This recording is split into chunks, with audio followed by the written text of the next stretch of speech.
Hello and welcome to Education Talk. Now, this is a program where we review all the challenges in education and we bring solutions to these challenges to you for parents, teachers, and consultants, and also government policy advisors. You're very welcome to this program, and I'm Wilma. Now, in our studio today, we have a very rare guest. He's been described by reporters as President Obama's professor's professor. This means he taught the professors who taught President Obama. In December 1992, President Clinton personally wrote him a letter inviting him to establish the Global Academy for Geniuses. We are glad to have Professor William Maxwell in our studios today. He has been a university professor since 1954 from Harvard. Professor Maxwell, you're very welcome to our studios. Thank you, Wilma. Thank you very much. And we also have Dr. Chris Imafidon in our studios. Dr. Chris, you're a very well-known guest on this program. You're very welcome. Thank you for your kind invitation today. Dr. Maxwell, let's start with you. Today we're talking about parenting and the genius baby. Right. Now, you have a lot of knowledge and experience when it comes to parenting. Tell us, what inspired you to write this book, The Genius Baby? Genius Baby was written to help parents understand how to find the genius in their children.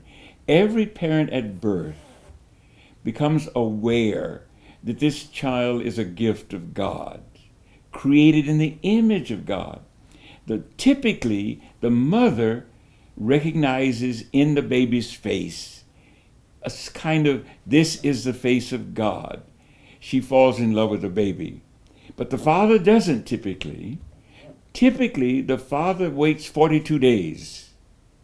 Literally, the father waits 42 days. The baby gives the father a great big smile, and the father's heart melts. And the father becomes aware that he has a special responsibility to this baby, but he's not fully aware of what great task he has to educate lovingly that baby. So, Genius Baby was written to help parents, both father and mother, to understand that while their baby is born a genius in the image of God, 99.99% of all humans lose that genius very early. And why is that so? Why did they lose it very early? Well, nature is time sensitive. All of nature is time sensitive. For example, why is vanilla one of your favorite flavors? Why is vanilla so expensive?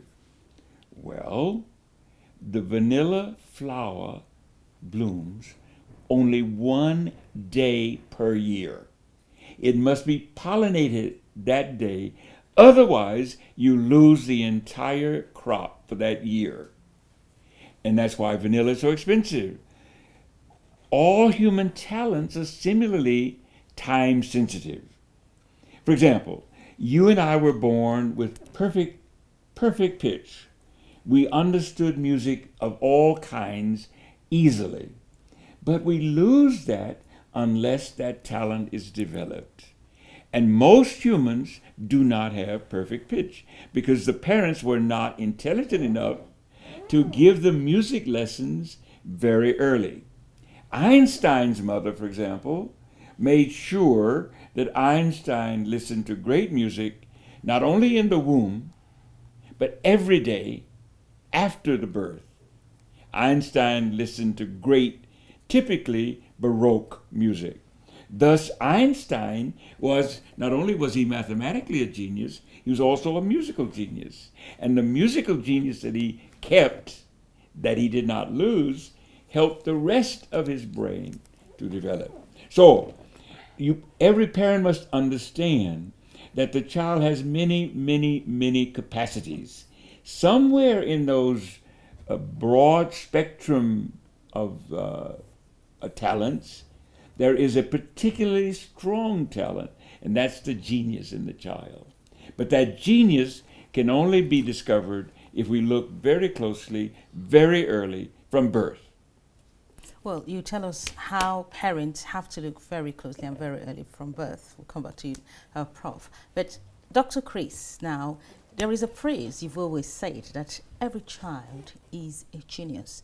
Did this book help you in carving out that phrase? You've said that many times, and you've actually tutored a lot of pupils with that. Yeah, the content of the book, I'm privileged to preview a pre-publication copy of the book. It really cements the fact. If anybody had any doubt whatsoever, the book brings it out in crystal clear manner. And there is not one human being that is on the planet that does not have at least one talent. If nurtured, that person becomes a world champion in that field of endeavor or that specialism or a subspecialism. So if you have that as a cornerstone of any child's development, you're going to work with that very, very precious potential you've been given until you realize it. Professor William, a lot of parents now would want to know, how best can I identify the genius in my child early enough? You said from birth. Right. How can they do that? Keep watching the child. Actually, before I wrote this book, I had written another book called Super Parenting, which sort of outlines steps parents can take to be sure that they discover the child's genius and that the child's genius develops. That particular book was inspired, to answer your first question, by a meeting of the JCs in Lautoka, Fiji. I was the dean, or the head of the School of Education at the University of the South Pacific in Suva, Fiji, and the JCs invited me to Lautoka to talk to them. There's about 200 of them, and my talk was on intelligence. And they said, Dr. Maxwell, is there a book on how to raise the IQ of a child? I said, certainly, there must be. So I went back to the university library, and lo and behold, there was not. There was no book telling parents how to raise or improve or maintain the intelligence of their children. So my wife and I sat down and wrote the book, which now is called Super Parenting, Child Rearing for the New Millennium. I think the first lesson is that the mother is in charge of the spiritual climate of the home. The woman is 1,000,000 years more advanced over us males. So she must assert her superiority, which is a spiritual superiority, and make the home spiritual and intellectual and like a library and devotional and so on. But the father's role is very, very crucial, of course. He, by the research and by experience of many cultures, the father should begin teaching the children all the basic principles of science and math as soon as the baby is out of the womb. For example, how do you teach a baby trust? I bet you $1,000 that Dr. Imafidon, about 6 months after the birth of Anna Marie, the oldest child, I bet you $1 million that he began tossing the child. Is that what you did? Yeah, everybody does that. So. Well, not everybody does it, but they should. What does tossing the child teach? The tossing the child teaches trust. The child is being taught, you can trust your father. Trust is the most powerful of all the emotional baggage that we carry. It not only teaches trust, but it teaches the child how fast he falls. Depends on how far up he goes. So basically, the child is learning gravity right there in his father's arms. So the father has 1,000 things, more than 1,000, 10,000 things to teach the child, the most important of which is trust. And the baby trusts the environment if the father keeps the stress level of the home down. So the father's ultimate duty is to be sure that the home is not under stress. So he must show love and affection to his wife, the mother of his child. So the book goes on from there to give you about 100 different ways to ensure that the child maintains his natural God-given intelligence and talents. Quite interesting. I'm sure a lot of parents would want to know a lot more about this book. Well, you can send emails to educationtalk@lovotv.co.uk and we'll get back to you with a lot of answers. Now, your book has been recommended for reading at Harvard University. You have been a professor since 1954 and that book has been used for over 30 years. Just want to know, what is the single most important lesson about teaching or transferring knowledge? Good question. Let me think on that one. The most important lesson on transferring knowledge. The answer was given by a South American philosopher, biologist, Hugo Maturana. Maturana was the professor of biology at the University of Santiago, Chile. And he wrote a very fundamental book called The Biology of Love. The most important quality that a parent and a teacher must manifest in all cases is love. Love. I would bet $1 million that one of the differences between the Imafidon family and most other families is when you walk into the home of the Imafidons, you feel the love of the parents for the children. And because the Imafidons were careful, they are all spaced 3 years apart or more. That is, by the time Anna Marie was 3, she was secure. She was not going to have sibling rivalry and jealousy of the second child, Christiana.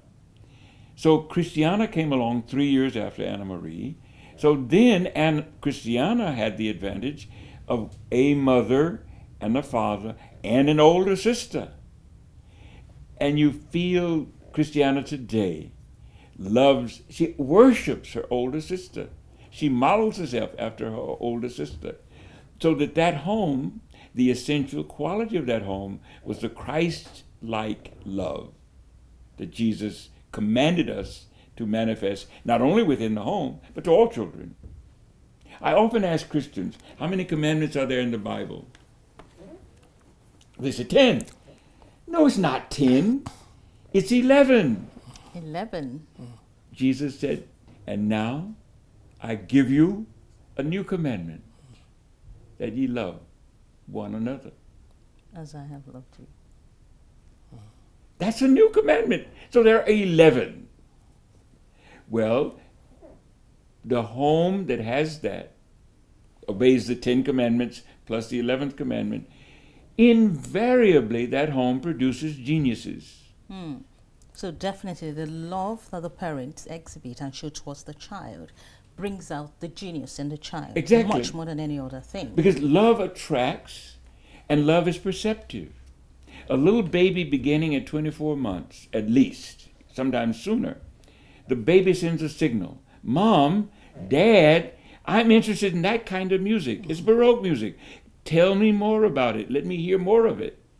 The baby is sending a signal. Dad, watch me build Lego blocks. I think I want to be an architect. And if the dad has any intelligence, the dad says, I'm buying you Lego blocks tomorrow. Then I'm buying you more complicated ones, so that you train yourself, beginning at age 2, to be a world great builder, or physician, or artist, or scientist, whatever. Those signals come from the child to the parent. And Maria Montessori reminded us, the parent must love the child so much that the parent picks up those subtle signals from the child. Yes, I'm going to train you as Heifetz was trained. Beginning at age 4, I'm putting you under the care of the greatest violin teacher in the world. The parents begin now looking for the greatest mentors in that child's chosen field. And that child's chosen field typically is very different from the parents' chosen field. Where's Einstein's children? You never heard of them, because their talents were different. So the parents sensitively say, I'm going to put you under the tutelage of a great mathematician, like Fibonacci's father did. And Fibonacci came back from North Africa, a pure mathematician, and he changed the mathematics of Europe. Quite interesting. Dr. Chris, one of the profound statements Professor Maxwell made is the role of the dad, and one of the things he should do is to teach the child from an early age maths and science. Now, you have done a lot when it comes to maths. We talk about maths so much on this program. What is the significance of that? Why from an early age, maths and science? Because this child wants to observe the environment and understand the environment. So why is the sky blue? That is a direct scientific question. Why is it that an object becomes hot and therefore changes in color to be red? So the child is inquiring, is inquisitive. And most people will say, no, keep quiet. You don't need to ask that question, or you're too young to ask that question. If you do that, you are shutting down the inquiring mind. But if you answer the question, you are saying, yes, I'm interested in engaging with you. I'm interested in helping you to understand your environment. I'm interested in letting you know that learning is fun. It doesn't have to be something that is boring and be a tedium, because you have interacted with the student now, which is essentially your child, but you are not giving him a formal class. You're giving him answers to his question. Through that, he learns. Absolutely correct. Professor Maxwell, you said every child is a potential genius. Now, do you have verifiable cases for this? The best case in the world just sat down next to me. The best case in the world for genius child, the genius child. This book, Genius Baby, and my other book, Super Parenting, I had the theoretical research there. From my own experience, I knew that every child is a potential genius. I have been finding geniuses since I was a child myself. For example, I taught Sunday school in Methodist Church when I was 9.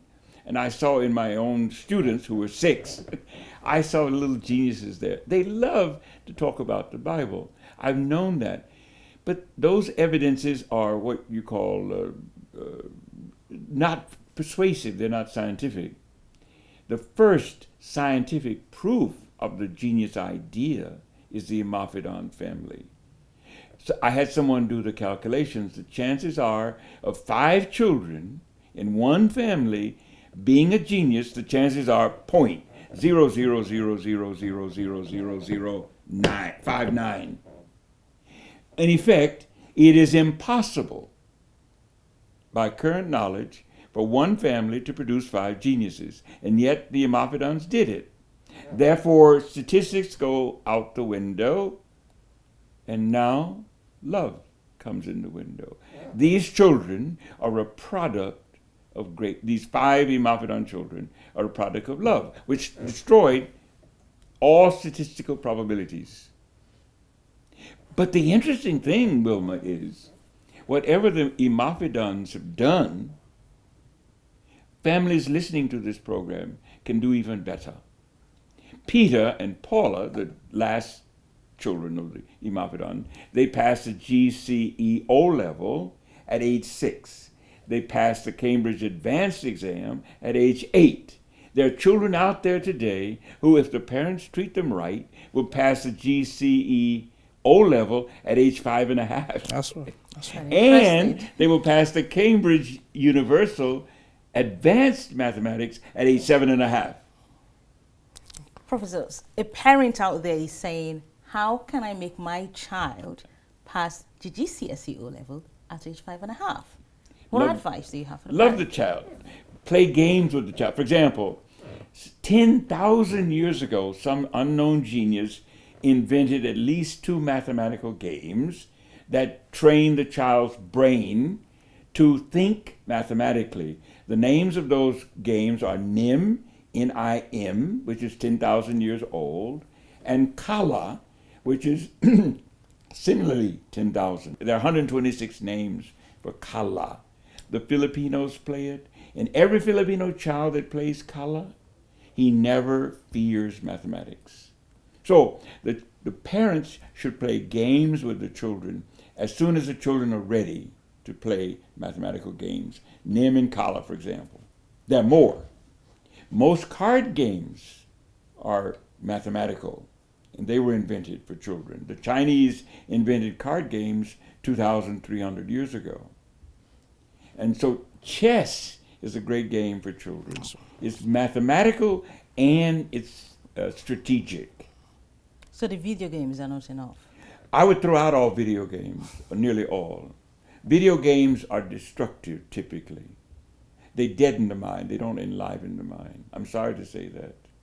Some of them do, but weeding through the bad ones and finding the good ones is very difficult. But the ancient mathematical games that have survived over 10,000 years, we know they are good. Quite interesting. You spoke about teaching in Sunday school, which means your Christian faith has actually influenced the decisions you take and has contributed a lot to your successes. Tell us more about that.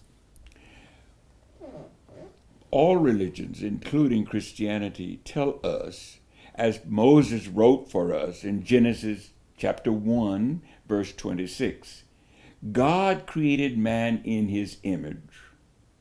Now, what does that mean? We are created in the image of God? What does that mean? It means we must be beautiful. Somewhere in all of us, there has to be great beauty. It is Christian. And the Christians were the first to implement it. And that was by John Calvin. If you are really a Christian, he preached from the cathedral in Geneva. If you're really a Christian, the Bible tells you that your job is to improve the world. Your job is to improve the world. Calvin preached that. People from all over Europe came to hear him. John Knox came down from Scotland. John Knox took that message, went back to Scotland, and began preaching, if you're a Christian, improve the world. And the people said, well, how do I do that? And John Knox said, well, you study the Bible. Every night after dinner, the family sits down and reads the Bible. And the result of that, John Knox, in effect, stimulated the Industrial Revolution. 80% of all the inventions of the Industrial Revolution come out of the Scottish tradition, not out of the English tradition, because the Scots implemented the family hour. So that's the Christian background. So many Christian homes read the Bible every night. My home was not particularly Christian. My parents weren't all that Christian, I must say. They went to church, but they weren't so devout. But I saw in the Christian church a devoutness that I wished my parents had. That is quite interesting. Dr. Chris, have you been implementing that in your home? Tell us how that has actually influenced your kids. We're saying that because there's a production of what is published called Rhapsody of Reality. What happens is that there's a Bible passage given out each day of the month, and then there are notes to go with it. So if you do that every single day, you find out that you are not only instructing your children, you are also strengthening their knowledge of the Bible and their knowledge of God, who is their creator. And now Rhapsody has, for different age groups, we have for teenagers and then we have for children. So right from a very young age, that thing is being sown, that seed is being sown. To know that the Bible is not just an ancient text exclusive to some people. It's something that a child can read and be able to gain something from the story of David and Goliath. Be able to find something from Moses and the children of Israel crossing the Red Sea. So it's always quite useful, not just as a literary text, but also as a spiritual text for children. And we do that. And it's wonderful when you're able to pick up the reading habit of your child and understand, and your child understands that reading is not something that takes place only in the classroom. It takes place anywhere, especially if you want to answer a question. You had a webinar last night for parents. Could you just give us some snippets about the webinar? Because a lot of parents will be wondering, oh, I wish I was part of the webinar. And how can they attend next time you have a webinar? How can they participate? Well, I'm hoping that Dr. Mafidan on his website will announce any future website or webinar that we might schedule. But the essence of what I was saying was, I think I was focusing on the fact we males must bow down to our women, our mothers, our wives, our daughters. It is women who will save the human race. For example, one scientist calculated there have been 200 wars every year. Multiply that by 6,000 years, that means how many thousands of wars? How many of those wars were started by women? If we wish to be civilized, I will repeat that. If we wish to be civilized, it is the women who must take charge of the spiritual climate of their home and their country. For example, had there been 50 women in the U.S. Senate, we would not have been stupid enough to go into Vietnam. If there had been 50 women in the U.S. Congress, we would not have been stupid enough to go into Iraq, where the greatest history museum in the world was virtually destroyed and polluted by looters. It was a crazy event. Women were not so stupid. We men are much too careless. So my message was, women, be careful when you choose your husband. Quite a profound statement. You want to Yeah, another thing I got from the with the webinar was what you were saying in Deuteronomy 6 and 8. We were saying that how many times should you engage the child in talking? Right. Because the Mosaic Principle, anyway, you can elucidate that. Yeah, Deuteronomy chapter 6, verses 6, 7, and 8. Moses instructs the father. Now, the mother is the first teacher. The mother is teaching the child love and respect and manners and all sorts of good things. Language. Basically, the mother teaches the child language and music. But the father has a duty, and Moses emphasized that. 4 times a day, Dad, you engage your child in a conversation. Fathers who do that, invariably, there's not one prisoner in the world, literally, there's not one prisoner in the world whose father followed Moses. Or put another way, every prisoner in the world is a victim of bad fathering. We need to teach that in school, and we're not. For 10 years, I had my students in adolescent psychology at Ottawa University in Phoenix interview students in prison. And our last question was, what is your relationship with your father? Every single juvenile delinquent in prison in Arizona, every single one that we interviewed, had no relationship with his father. So women have a duty to choose a mate who's going to be a good father. Please. Quite interesting. Just before we round up now, you are at the headquarters of Bloomberg. Yeah. And there were quite some snippets and tips you gave the people there. You talked about technology. You talked about quite a lot of things. Tell us some of these things. Well, what Bloomberg taught me, literally, didn't taught Dr. Mafidon. What Bloomberg taught us was, here is a company that recognizes its corporate civic responsibility. Oh, Bloomberg said, let us help a few children learn the computer world. Let's sponsor some events. Guess what? Every company in the world will adopt Bloomberg's idea. Every company will say, twice a year, 3 times a year, once a month or something, we're going to invite all the children in the neighborhood or of a school in to see what our company does. We're going to educate them a little bit about what our job is. If I'm a chemical company, I'm going to tell them a little bit about how to become a chemist, how to become a great chemist. Every company will do that. It's very, very effective. And the little kids there, they were in heaven. They were in heaven. Bloomberg became heaven to those children. Well, we're rounding up now. And one last word for parents when it comes to raising up a genius baby. One last word for parents who are raising up a genius babies. Read the Bible. Read chapter 1 of Genesis, chapter 1, verse 26. Remind yourself every day, this child that I now love was created in the image of God. He is intelligent. He's creative. He is enabled. He will be enabled to be noble. He will be noble. Thank you so much, Professor Maxwell. Dr. Chris? Okay. Yeah, what I would like to say is that if you miss, really, the webinar was a distillation of over 60 years of wisdom. So if you miss it, make sure that you get a copy of the book, The Genius Baby. Get a Kindle copy of the book. We will send you a free a link to pick up the webinar.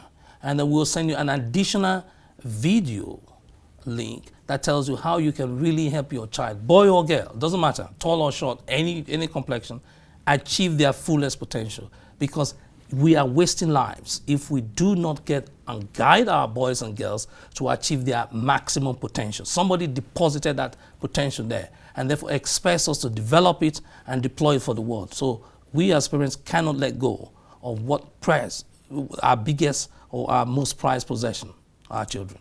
Thank you so much, Dr. Chris. Thank you so much for coming on the program. Thank you so much, sir, for coming on the program. Wilma, you're doing a wonderful job. Thank you. It's a great thing to be with you. And, Thank you so and I much. think the world owes you a great debt for what you're doing to the world by educating parents. Thank you. Thank you so much, sir. Viewers, this is Education Talk, where we've had a rare guest in our studios today, Professor William Maxwell, who has been described by reporters as President Obama's professor's professor. He has a vast knowledge of wisdom, and if you've got any questions, send emails to educationtalk@loveworldtv.co.uk. In the meantime, enjoy the rest of our programs.